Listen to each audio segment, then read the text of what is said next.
তারেক রহমান বীরের বেশে আসবে ফিরে বাংলাদেশে স্লোগানকে সামনে রেখে বিশাল উৎসাহ উদ্দীপনার মাঝে অর্ধশতাধিক স্পিডবোটের বহর নিয়ে সুনামগঞ্জের তাহিরপুর উপজেলার বাদাঘাট ইউনিয়ন সহ বিভিন্ন স্থানে লিফলেট বিতরণ, গণসংযোগ ও পথসভা করেছে কেন্দ্রীয় যুবদলের সাবেক সহসাংগঠনিক সম্পাদক মাহবুবুর রহমান। হাজার হাজার জনসাধারণের ভালোবাসায় সিক্ত হয়েছেন তিনি। ফুলেল শুভেচ্ছা জানান তাহিরপুরের জনসাধারণ। শুক্রবার দিনব্যাপী তাহিরপুর উপজেলার বিভিন্ন স্থানে বিএনপির ভারপ্রাপ্ত চেয়ারম্যান তারেক রহমান ঘোষিত রাষ্ট্র মেরামতের ৩১ দফার লিফলেট বিতরণ ও গণসংযোগ পথসভা করেন তিনি। সুনামগঞ্জ ১ সংসদীয় আসনে বিএনপির মনোনয়ন প্রত্যাশী মাহবুবুর রহমান বলেন, আগামী জাতীয় সংসদ নির্বাচনে ধানের শীষের পক্ষে জোয়ার তুলতে হবে। বিএনপি ক্ষমতায় গেলে জনগণের প্রত্যাশা পূরণ হবে। আমরা চাই জনগণের ভোটে এমপি। পিআর পদ্ধতি জনগণ চায় না। তারেক রহমানকে প্রধানমন্ত্রী হিসেবে দেখতে চায় দেশের জনগণ। আমি বিএনপির মনোনয়ন প্রত্যাশী হিসেবে আপনাদের দোয়া ও সহযোগিতা চাই। তাহিরপুর উপজেলা বিএনপির সাবেক সহসভাপতি মাওলানা আবুল কাশেমের সভাপতিত্বে এবং উপজেলা যুবদলের যুগ্ম আহ্বায়ক মোহাম্মদ সুমন মিয়ার সঞ্চালনায় এ সময় আরও উপস্থিত ছিলেন জামালগঞ্জ উপজেলা বিএনপির যুগ্ম আহ্বায়ক মোহাম্মদ আব্দুল মালিক, আজিজুর রহমান, আজাদ হোসেন বাবলু, সদস্য অ্যাডভোকেট শাহিনুর রহমান, মথননগর উপজেলা বিএনপির সদস্য মোহাম্মদ সেনোয়ার হোসেন, বাদাঘাট ইউনিয়ন বিএনপির সাধারণ সম্পাদক রুহুল আমিন, সদর ইউনিয়ন বিএনপির যুগ্ম আহ্বায়ক নাজিম উদ্দিন, ভীমখালী ইউনিয়ন বিএনপির যুগ্ম আহ্বায়ক আব্দুল খালিক, জামালগঞ্জ উপজেলা যুবদলের আহ্বায়ক মোজাম্মেল হক স্বপন, যুগ্ম আহ্বায়ক আবুল লেইস, স্বেচ্ছাসেবক দলের আহ্বায়ক ওয়াহিদুর রহমান, সদস্য সচিব জাহেদ আহমেদ, ধর্মপাশা উপজেলা যুবদলের আহ্বায়ক শওকত আলী ব্যাপারী, যুগ্ম আহ্বায়ক হাফিজুল হক ও তাহিরপুর উপজেলা যুবদলের যুগ্ম আহ্বায়ক আবু সায়েম সহ বিএনপি অঙ্গ ও সহযোগী সংগঠনের নেতৃবৃন্দরা এ সময় উপস্থিত ছিলেন। দীর্ঘদিন আন্দোলনের সাথে সম্পৃক্ত থাকার কারণে যেহেতু সামনে ইলেকশন, দল মনোনয়ন দিবে, আমি সেই থেকে আশাবাদী। আমি দলের কাছে মনোনয়ন চাইব। যদি দল আমাকে মনোনয়ন দেয়, আমি আপনাদেরকে পাশে নিয়ে, আমি আপনাদের সাথে নিয়ে, আমি আপনাদের পরামর্শ নিয়ে আগামীতে এই সুনামগঞ্জ ১ আসনকে একটা মডেল আসন হিসাবে প্রতিষ্ঠিত করব। আমি কাজ করব রাস্তাঘাট উন্নয়নের, আমি কাজ করব শিক্ষা খাত উন্নয়নের, আমি কাজ করব স্বাস্থ্য খাত উন্নয়নের, আমি কাজ করব শ্রমিকদের অধিকার আদায়ের, আমি কাজ করব শ্রমিকদের ন্যায্য মজুরি আদায়ের, আমি কাজ সবসময় শ্রমিকদের পাশে ছিলাম, আগামীতে আমি শ্রমিকদের পাশে থাকবো।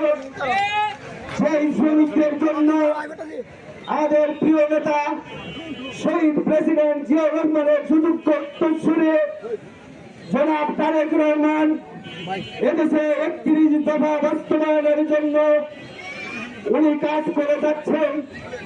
আমাদেরকে নির্দেশ দিয়েছিলেন আমরা যেন এই ৩১ দফা আপনাদের কাছে জনগণে পৌঁছে দেই। সেই ৩১ দফার মধ্যে আমাদের শ্রমিকের অধিকার, আমাদের গ্রামগঞ্জের মানুষের অধিকার, আমাদের হাওর অঞ্চলের অধিকার, আমরা যারা হাওরবাসী, আমরা যারা বঞ্চিত মানুষ, আমাদের অধিকার নিশ্চিত আছে সে ৩১ দফায়। সে ৩১ দফা বাস্তবায়ন হবে, আমাদের শ্রমিকের উন্নয়ন হবে, শ্রমিকের ন্যায্য মজুরির নিশ্চিত হবে, আমাদের হাওর অঞ্চলের মানুষের অধিকার নিশ্চিত হবে, আমাদের গ্রামের মানুষদের কৃষকদের অধিকার নিশ্চিত হবে, কৃষকের উন্নয়ন হবে, শ্রমিকের উন্নয়ন হবে, গ্রামগঞ্জের মানুষের উন্নয়ন হবে। সেই ৩১ দফা বাস্তবায়ন করতে হলে শহীদ প্রেসিডেন্ট জিয়াউর রহমান, দেশনেত্রী বেগম খালেদা জিয়া, উনার সুযোগ্য সন্তান, আগামী রাষ্ট্রনায়ক, আমাদের তারুণ্যের অহংকার, যিনি তার দাদার আদর্শে আগামীতে রাষ্ট্র পরিচালনা স্বপ্ন দেখেন, সেই নেতা তারেক রহমান। তারেক রহমানকে দেশের প্রধানমন্ত্রী নির্বাচিত করতে হবে। যদি তারেক রহমান দেশের প্রধানমন্ত্রী নির্বাচিত হন, তাহলে ৩১ দফা বাস্তবায়ন হবে, শ্রমিকের অধিকার আদায় হবে, শ্রমিকের উপর অত্যাচার বন্ধ হবে।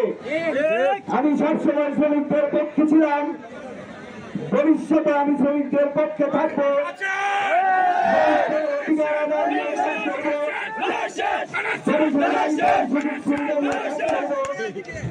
গ্রামগঞ্জের রাস্তাঘাট শিক্ষা নিয়ে কাজ করব।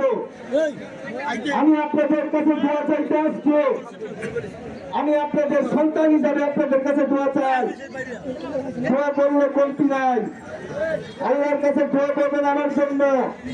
আমি আপনাদের কাছে দোয়া চাই, আপনারা আমার জন্য দোয়া করবেন। আমি যেন দানের শীষটা পাই। আমি যদি দানের শীষ পাই, আপনারা যদি আমাকে এমপি নির্বাচিত করতে পারেন, আমি কথা দিলাম এই বাজারের বাজারে, এই তাহিরপুর উপজেলার ঐতিহ্যবাহী বাজার, যে বাজার বাজার বাজার, আপনাদের মনের মতো করে আমি চলব। আমার কোনো নিজের ইচ্ছা নাই, আমার নিজস্ব কোনো ব্যক্তি নাই।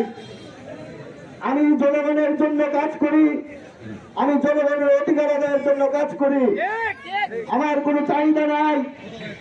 আল্লাহ আমাকে অনেক দিয়েছেন, যা কোনোদিন আমি শেষ করতে পারবো না। আমি এমপি টাকা কামানোর জন্য এমপি হতে চাই না। আমি এমপি হতে চাই আপনাদের ভালোবাসা পাওয়ার জন্য। আমি এমপি হতে চাই কোথায় এই সুনামগঞ্জ এক আসনে এই জাতি অঞ্চল হাওর অঞ্চলের উন্নয়নের জন্য আমি এমপি হতে চাই। কেটিভি বাংলা, বিশ্বের চোখে বাংলাদেশ।